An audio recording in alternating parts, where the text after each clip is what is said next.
बंद किए। बोली, हे दक्ष, तुम्हारे पुण्य नष्ट हो गए, तुमने देवादिदेव महादेव का अपमान किया है। अब तो तुम्हारे द्वारा प्राप्त शरीर से भी मुझे घृणा हो रही है। और आज सती धरती पर गिर पड़ी। मायके में भैया बहन परिवार के सब बोले, मायके में बिटिया से उसका बाप न बोले। मायके में बिटिया आए और पिता मुंह फेर कर निकल जाए तो बेटी मायके आना बंद कर देगी। बेटी को लगेगा कि जीते जी उसका मायका चला गया। चूंकि महाराज माता पिता केवल गले लगा ले तो लगता है कि सब मिल गया।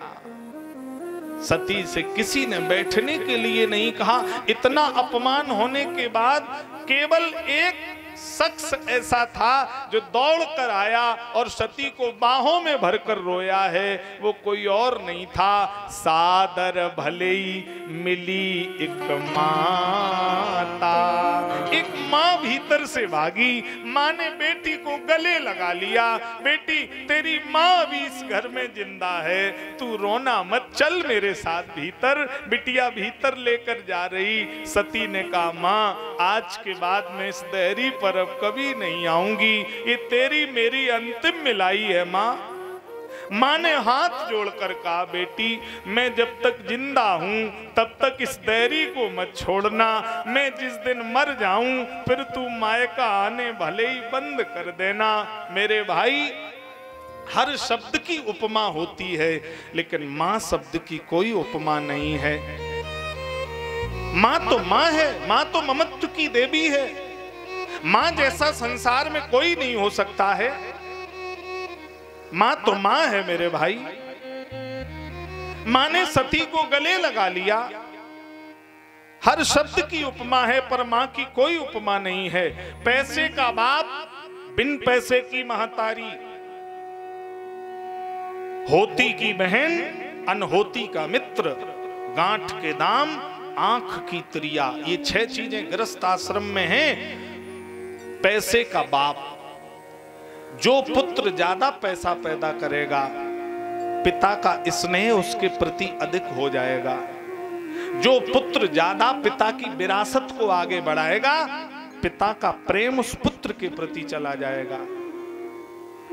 लेकिन ध्यान देना, बिन पैसे की मां, आंगन में जब 2 पुत्र बैठे हों, एक पुत्र बहुत कमाता हो और एक पुत्र का काम धंधा न चल रहा हो, महीनों से घर में बैठा हो, मां जब दोनों के लिए भोजन की थाली लगाएगी तो आप अनुभव करना, मां की थाली में कोई अंतर नहीं होगा। मां दोनों को प्रेम से भरकर के थाली देगी, क्योंकि मां एक ऐसी है, वो उस समय ये नहीं देखती कि ये ज्यादा कमाता है ये कम कमाता है। मां के यहाँ तो दोनों के लिए सत्य की तराजू है। क्योंकि बिन पैसे की महतारी, मां एक बिना पैसे का प्रेम करती है। मां निस्वार्थ प्रेम करती है मेरे भाई। मां तो दया की देवी है मेरे भाई। आज मैं देखता हूं जो माता पिता कितनी कठिनाई से अपनी संतान को पाल करके बड़ा करते हैं कि ये औलाद बुढ़ापे में मेरा सेवा करेगी, मेरा सम्मान करेगी। आज ठीक विपरीत देखने को मिल रहा है। शिक्षा तो हमने बहुत अच्छी बच्चों को दे दी लेकिन हम संस्कार देना भूल गए। आज घर घर में देखिए माता पिता रो रहे हैं। 4 बहुएं हैं घर में और 4 बहुएं, 4 लड़के रोटी नहीं दे पा रहे अपने माँ बाप को। एक कुआं 4 कुआं भर देता है पर बदले में 4 कुआं 1 कुआं नहीं भर पाता है। एक माँ बाप 4 संतानों को पाल कर बड़ा कर देते हैं पर 4 संतानें एक माता पिता का बुढ़ापा गुजर से नहीं हो पाते हैं, प्रेम से नहीं पार लगा पाते हैं। क्योंकि बीच वाली बहू कहती है कि छोटी सेवा नहीं करती तो हम क्यों करें, वो भी तो खेती बराबर लेगी। छोटी वाली कहती जब बड़ी वाली सेवा नहीं करती तो हम क्यों करें, वो भी तो घर में हिस्सा बराबर लेगी। कितनी शर्म की बात है कि हम माता पिता की सेवा प्रॉपर्टी की आवाज लगा करके करना चाहते हैं। मैं निवेदन करना चाहता हूं, आप ध्यान देना, तमाम माता भाई बहन, यहां बुद्धिजीवी वर्ग बैठा है, मेरा एक एक शब्द गहराई से सुनना। आप 4 भाई हैं, आप माता पिता के बिना मर्जी के बंटवारा करवा सकते हैं। खेती का आप घर के 4 टुकड़े करवा लेंगे, माँ बाप की इच्छा ना हो आप लड़ करके केस लगा करके घर के टुकड़े करवा सकते हैं। आप माता पिता के पास पुराना जेवर होगा ना, वो भी तराजू पर रख के बंटवा लोगे कि पिताजी सबको बराबर बांटो, कम नहीं होना चाहिए। लेकिन मेरी बात ध्यान से सुन लेना, घर खेत मकान संपत्ति सब बंटवा सकते हो, लेकिन माँ बाप का बंटवारा नहीं होता है। माँ बाप तो उस लड़के बहू के हिस्से में जाएंगे जिस लड़के बहू के पिछले जन्म के पुण्य बहुत प्रबल होंगे। ये बंटवारा तो उस बेटे के भाग्य में जाएगा, ये हर बेटा और बहू को भाग्य में प्राप्त होने वाला नहीं है। ये माँ बाप की सेवा हर किसी के नसीब में नहीं है, ये तो बिरलों के भाग्य में होती है। और जिन्होंने अपने माँ बाप की सेवा की है वो उसका फल जानते हैं। आज उनके माँ बाप भले ही इस दुनिया में न हो, लेकिन वो कहते हैं कि महाराज जी दिन रात एक करके माँ बाप की मैंने सेवा की, आज उनकी कृपा से मैं धन धान से संपन्न हूँ, आज संस्कारों से संपन्न हूँ। बोए वृक्ष बबूल के तो आम कहां से आए। आप नोट कर लेना, आप अगर अपने सास ससुर की सेवा नहीं करोगे तो आपके आने वाली पीढ़ी, आपके बच्चे आपकी सेवा नहीं करेंगे। आप अगर सास ससुर की सेवा कर रहे हैं, आपका बच्चा देख रहा है कि मम्मी ने दादी की सेवा की है, तो वो भी अपनी बहू से सेवा कराएगा। और आपका बच्चा भी तो देख रहा कि मम्मी तो किराए पे लेकर के रही थी, मम्मी ने तो दादी दादा की बिल्कुल देख रेख नहीं की, तो वो आपकी देख रेख कहां से करेगा? आप बताइए, आप विचार करिए। दिल्ली की अभी घटना है कुछ समय पुरानी, सास बहू नाती और लड़का 4 लोग रहते थे एक फ्लैट में।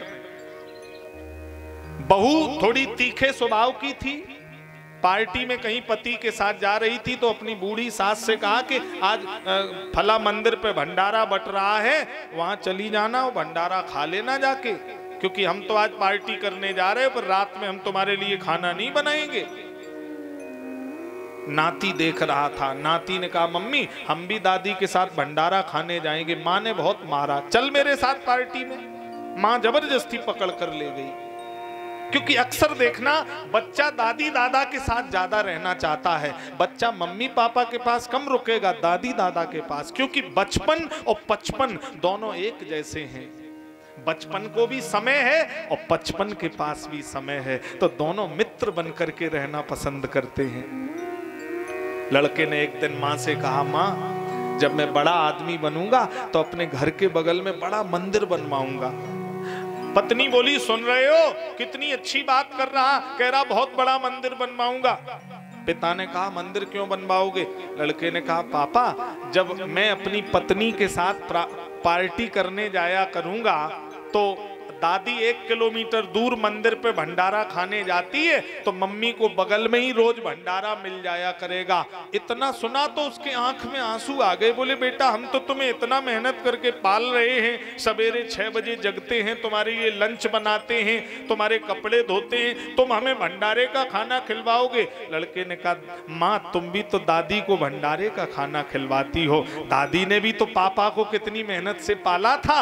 इतना सुनते ही अपना जब भविष्य उसने देखा तो वो कांप गई और अपने सास के पैर पकड़कर गिर गई, लड़के के सामने कान पकड़ के माफी मांगी। बोले माँ अब मैं पार्टी में जाऊं या ना जाऊं, लेकिन मैं आपको गरम खाना खिला करके ही घर से जाऊंगी। तो ध्यान देना, आपका बच्चा आपके सारे कृत्य देख रहा है, वो आपके सारे संस्कार देख रहा है।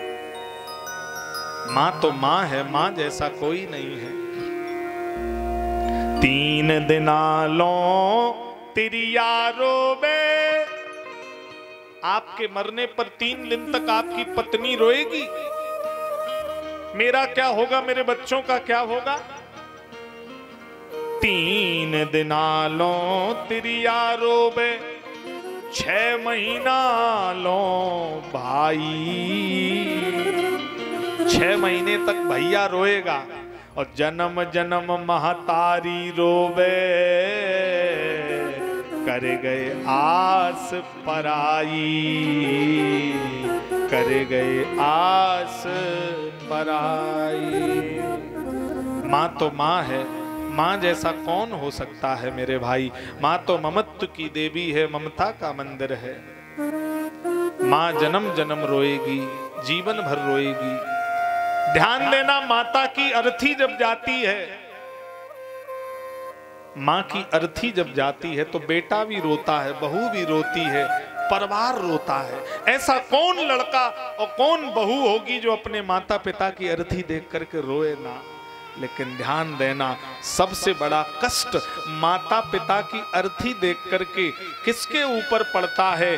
सबसे बड़ा कष्ट घर की बिटिया के ऊपर उस दिन पड़ता है जब माँ बाप की अर्थी जाती है। तो बिटिया ससुराल से आती है और दरवाजे पे पछाड़ खा के गिरती है। लोग पकड़ करके भीतर ले जा रहे हैं, बेटी के आंख से आंसू चल रहे हैं। सुध नहीं है, क्योंकि भैया भी रो रहा है और वहां बिटिया भी रो रही है। तो बेटी तो कह रही है कि भैया तुम्हारी तो माँ गई है, तुम्हारे तो पिता गए हैं, लेकिन आज हमारी माँ नहीं, माँ के साथ हमारा मायका जा रहा है, हमारा बाबूजी के साथ मायका जा रहा है। क्योंकि अब भैया भाभी बुलाएंगे तो मैं आ जाऊंगी, और भैया भाभी नहीं बुलाएंगे तो अब घर वाले बिना बुलाए नहीं भेजेंगे। और जब तक मायके में माँ बाप जिंदा होते हैं तब तक बिटिया 10 बार बिना बुलाए घर आती है।